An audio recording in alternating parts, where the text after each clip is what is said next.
Artificial intelligence is the new sustainability. A few years ago, everything from excavators to washing detergent had to boast about its environmental credentials. But ever since ChatGPT gave the common man a glimpse of the awesome power of AI, it has become the new flavour of the month. No product or service is worth its salt these days unless it comes with a side order of AI. Here in the field of demolition and construction, there is much talk about AI and its potential impact upon the industry's workforce. How autonomous machines might one day replace men and women on site. How we will all be constantly monitored by our artificial overlords. But I wonder if, in our haste to climb aboard the AI bandwagon, maybe we're aiming it in the right direction. Allow me to explain. If you're carrying out demolition or construction work, you need to abide by a mind-boggling number of rules and regulations.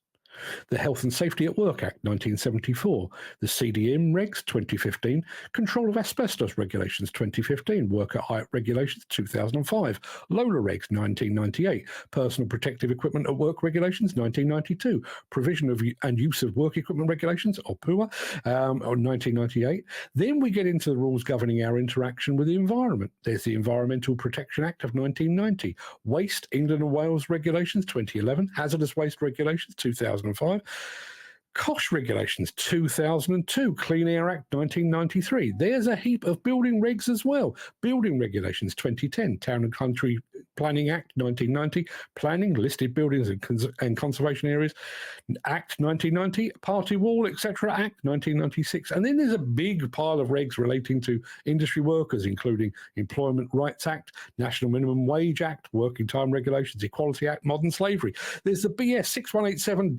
6187-2011 Code of Practice for Demolition. There's regs related to fire, noise, vibration, and a bunch of licenses besides. And that list doesn't even include client and project-specific risk assessments and method statements. It's exhausting. Now, artificial intelligence is very good at many, many things. It's good at answering questions, recognizing patterns in information, automating tasks, and handling repetitive tasks. But there's another area in which AI absolutely excels: organizing information. It can take enormous amounts of data, ingest it, understand it, and condense and simplify it. I can tell you, it can take a 200-page document on the inner workings of a hydrogen combustion engine and present it in a manner that a 5-year-old could understand. And it can deliver that output as words, audio, or even as video. And this is where I wonder if we're missing a trick. Think back to that list of rules, regulations, and legislation and directives. Think about how those regs can overlap and sometimes even contradict each other.